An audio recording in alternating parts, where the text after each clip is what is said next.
Hey guys, Michael here from Fish Tech for Beginners. I'm going to tell you guys now how to set up a brand new tank, and then there will be a part 2 to this video on how to cycle it. First, you're going to want to measure the area you want to put your tank. This will determine on what size tank you can get. Once you found this perfect location, you also need to make sure your location is not in direct sunlight, not by a window because this will grow algae in your tank. It's not by a heater. And it's not by an air conditioning vent because this will mess up your temperature. So you need to find the location you want it, go ahead and measure it, so you can now decide on what kind of tank you want to get. Especially for a beginner, go ahead and look at your kits. There's plenty of kits out there, from very large size tanks to very small size tanks. And this will be a good range because everyone's going to have a different size and location they can put their tank in. You need to see if your kit has it needs to make sure it comes with a decent tank, meaning it's not cheaply made and stuff. You need to read reviews on your kits. There's plenty of reviews online. You need to see what type of filter it comes with. Make sure your filter has mechanical, chemical, and biological filtration. Most importantly, the biological filtration, because this is what breaks down the waste in your tank and makes you have a healthy fish tank. You also need to see what kind of make sure it probably comes with food, any decorations, such as ornamental plants, plastic and silk plants. You also need to see if it comes with a dechlorinator. This makes tap water healthy for fish. Basically, you want to read the reviews on your tank, the kit, see if the tank's any good.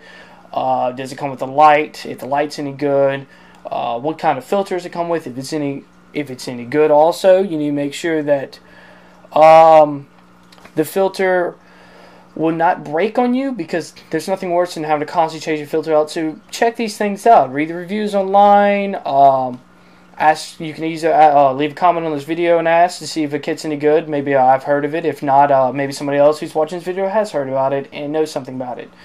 Once you've picked your tank kit and you're happy with it, go ahead and pick what type of substrate you want to use. This is what's going to be in the bottom of your tank. Either have gravel, sand, or bare bottom. I don't like bare bottom. Some people do, some people don't. I don't like it. It shows waste. Don't do it. Most people don't like it. Don't do it unless you've seen bare bottom tanks and you love it. You go ahead and do it. I recommend not doing it. You can also use dirt if you're going to use live plants. Some people say don't use dirt. I've watched plenty of videos of people that do use dirt, and their plants look better than people that don't. Go ahead and pick up organic dirt that does not have fertilizer in it. Hardware stores or Home Depot has it. This is for live plants. You don't need dirt if you're using ornamental plants. Once you have picked your substrate, go ahead and pick up a thermometer for your tank. This is a little suction cup thermometer. It goes in the front of your tank or anywhere you want in your tank. Tell you the temperature of your tank, which will be important later on. Now go look at the fish. Don't buy the fish. Look at the fish. See what types of fish your pet store has. You might have had your hopes on one fish and they don't have it, and it won't be good for your tank. Go look at the fish you have. Also, check out what type of fish that are hardy for fish cycling of a tank. Go ahead and ask your pet store person what type of fish can do that, because you're probably going to want to start out with that fish and then maybe move to the fish that you want. Now, don't buy those fish. Go home, take all your equipment home, go ahead and wash your tank with tap water, no soap, no bleach, no chemicals of any kind, tap water. Put a little tap water in your tank, rinse it out, wipe it out with a paper towel, or probably so that you don't have detergents don't use a washcloth or any type of hand towel. Go ahead and just use a paper towel. Go ahead and wash the tank, the filter, rinse off the ornamental plants, rinse your substrate, put it in a strainer, rinse it off. Remember, no chemicals, no soap of any kind. Now go ahead and put your substrate, once your tank is washed, into your tank. Now you're going to want to put about 1 pound per gallon for a non-planted tank. If you're going to have plants, you might want to put enough substrate to make 2 to 3 inches of substrate. A thick substrate, a good substrate for planted tanks, will give you healthy looking plants. That's very important. Also, they sell fertilizers and stuff that are meant for aquariums that are sold at your aquarium store or pet store. For live plants, if you're not using a live plant, don't worry about picking it up. Now go ahead, after you added your substrate, go ahead and put your tank where you want it. Now, go ahead and get it all situated. Go ahead and make sure it's in the right angle you want. It's not by any lights, any windows. It's not in front of a window. It's not by the heater or not by your air conditioning vent to mess up your temperature. Now go ahead and put your ornamental fake plants in without any water in your tank with just your substrate. Get them all situated and everything. Now if you're going to put live plants, first, after you get your substrate in your tank placed, put about 25% of water in your tank. Put your plants in. Make sure they're correct. Make sure the roots are nice and down in your substrate.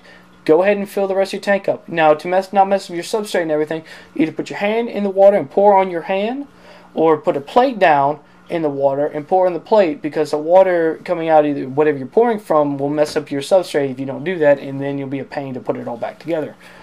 Now, it's time to put after your tank is full, put your filter on, a heater if you did buy it.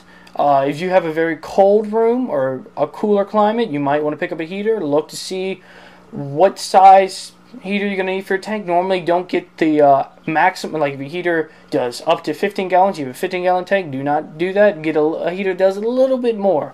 So it doesn't have to work as hard to heat your tank. Heaters do not cool your tank either. Some people have asked me about that. Heaters do not cool your tank. They only warm your tank up. If your tank gets too hot, they shut off, and then through evaporation of the water in your tank, or maybe aeration, maybe a fan, maybe you have a cooling system or something, that'll cool your tank, not your heater. Okay, make sure when you put your filter in that it's at its minimum water level, at least that. You can go over that too. There'll be a line, especially for internal filters. If you have a hang-on-back filter, fill it up with water first, then turn it on. Make sure you read your instructions with your filter. Different filters need different things before you turn them on for the first time. Now that you have everything set on your aquarium, let it sit for at least 24 hours to run any sediments or anything that came up from a brand new tank. Make sure you have your dechlorinator in your tank also. Different dechlorinators need different amounts. You can also add a bacterial supplement, which is just a liquid. Go ahead and let that run for 24 hours. Now, after 24 hours, it's time to go get your fish and the cycling process, which I will cover in part 2 of this video. And so, if you'd like to know how to cycle your tank, just go ahead and check out part 2 of this video. If you know how to cycle your tank and you don't really need that, just don't, you can I guess you can go watch it if you want to. Maybe I got some little help tips on that. If you have any questions about setting up your new tank, please leave a comment in the video and I will definitely try to answer it for you. If not, maybe somebody else who watches this video can answer it. But other than that, have fun setting up your new tank.